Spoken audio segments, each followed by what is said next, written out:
A ver, como estamos observando aquí en la pizarra, el tema de hoy se llama cuadros mágicos, ¿ya?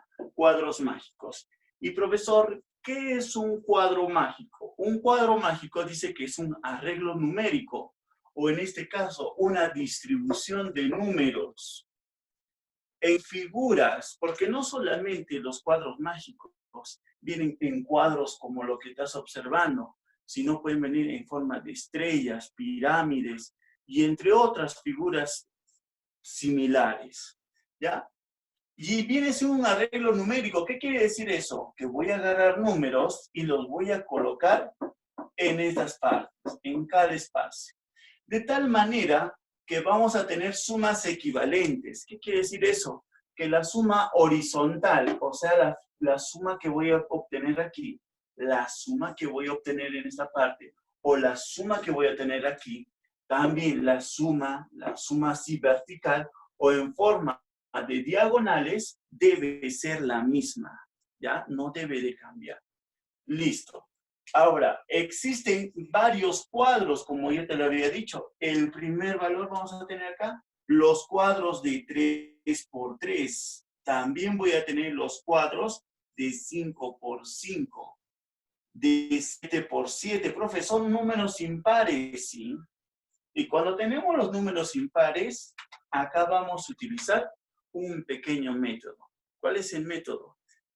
Como ya estás observando, el método del molino, vamos a utilizar el método del molino, vamos a utilizar el método del rombo, vamos a utilizar el método extendido y entre otros. Hay muchos métodos y formas de cómo resolverlo.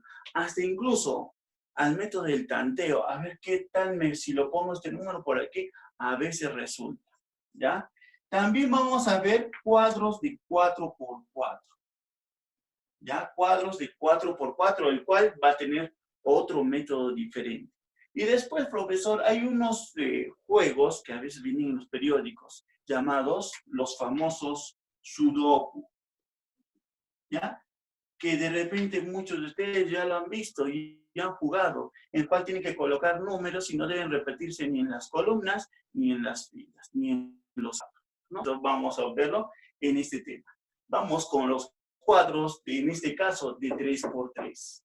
Utilizando el primer método, el método del molino. ¿Qué es el método del molino? Para realizar este problema, tenemos este pequeño ejemplo, el cual dice completar el cuadro, con los números del 3 al 11. Debo colocar estos números en estas casillas y de tal manera que cada casilla, cada fila y columna debe ser la misma. Recuerda también, la forma horizontal se llama fila y cada forma vertical se llama columna. Y en este sentido tenemos también lo que es diagonal y otra diagonal. ¿De acuerdo? Muy bien. El método de molino lo tenemos aquí y se refiere solamente a la parte central, a esto de aquí. ¿De acuerdo? En el cual me dice el primer valor. Por ejemplo, el primer valor de números, ¿quién puede ser? El número 3. Esto viene a ser el primer valor. Ese primer valor lo vas a colocar ya sea en la parte superior, acá vamos a colocar el primer valor, puedes colocarlo en la parte inferior o en la derecha o en la izquierda. ¿Ya? Tenemos, ¿cuántas opciones? 3 opciones.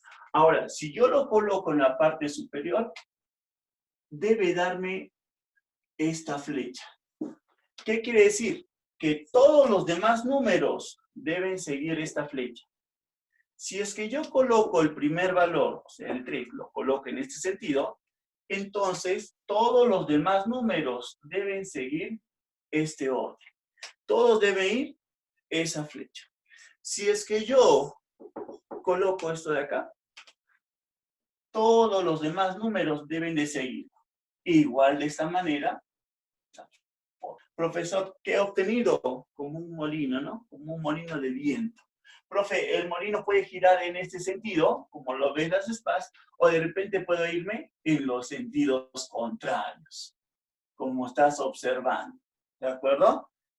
Puede ser en este sentido o puede ser en este otro, ¿ya? Como has visto. Tú ya escoges eso. A ver, ¿cómo viene a ser el método del molino? Vamos al hecho. ¿Cuál quieres tú? Me parece que yo voy a utilizar el primer valor que sea arriba, ¿de acuerdo? Entonces voy a decir, ¿quién es el primer valor? El 3. Por lo tanto, el primer valor lo coloco ahí, ¿ya? Entonces, todas las demás flechas deben seguir, ¿quién? Este patrón, ¿ya? Todas las demás flechas deben ir para ese sentido, ¿ya? Entonces, a ver, profesor, si el 3 está aquí, ¿quién le sigue al 3? El número 4. Del 3, el 4, pero ya me doy cuenta que se terminó la columna. Por lo tanto, si se terminó la columna, ya no puedo dibujar nada, vuelvo a empezar en la parte de abajo. Por lo tanto, aquí voy a colocar el número 4.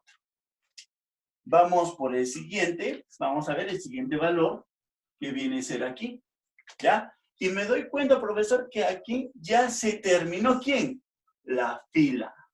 Y si se terminó, empieza acá. Por lo tanto, aquí voy a colocar el número 5. Profe, sigamos con la flecha. Y me doy cuenta que ya está el número 3. Cada vez que encuentro un número, me choco. Y debo de retroceder un espacio. Al ladito, al costadito. ¿De acuerdo? Siempre, cada vez que yo me choco con alguien, retrocedo uno. Y acá voy a tener al número 6. Luego continuamos con las mismas flechas. Por aquí tendría el número 7. Vamos por aquí el número 8. Ya tenemos el número 8. Y otra vez, acá tengo una gran decisión. ¿Para dónde es? ¿Fila o columna? Fila o columna. Cuando tengo una decisión es como chocarme en algo. Y cuando me choco, retrocedo.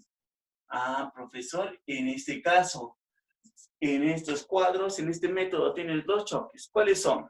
Cuando me choco con un número o cuando llego a una esquina.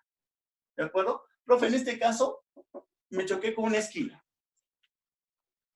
Entonces, el 8, ¿qué viene a ser? Aquí tenemos el número 9. Ahora colocamos otro por aquí. 8, 9. ¿Qué debe seguir acá? 10. ¿Y a dónde le corresponde? Profe, no puede ser acá columna porque no hay nada. Tiene que ser a una fila. 9, 10. Y el 10 lo voy a colocar en esta parte. Por acá coloco el número 10. Profe, sigamos acá. Del 10, ¿quién sigue? Del 10 sigue acá arriba, ¿no? Le corresponde a esta columna. Debe ser el número 11. A ver, profesor, ya está completo todo mi cuadro mágico con el método del molino. A ver, empecemos a ver si está bien. Sumemos 5 más 7, 12 más 9, ¿cuánto me da? 21. 6 más 4, 10 más 11, me da el número 21. Por aquí, profesor, 10 más 8 más 3, pues claro, me está dando el número 21. Y si voy sumando en cada uno y tú lo compruebas, te va a dar el número 21, te va a dar el número 21. Y si lo sumo en forma de diagonal, pues claro, también te debe dar el número 21. Y por la otra diagonal también. Para eso se hizo esta suma, que siempre es constante y que nunca cambia en forma horizontal, vertical o diagonal, a eso se le llama suma mágica. Y la suma mágica es 21. ¿De acuerdo? Esa es la suma mágica y ese es el método del molino. Ahora voy a detener el video y vamos con el método del rombo.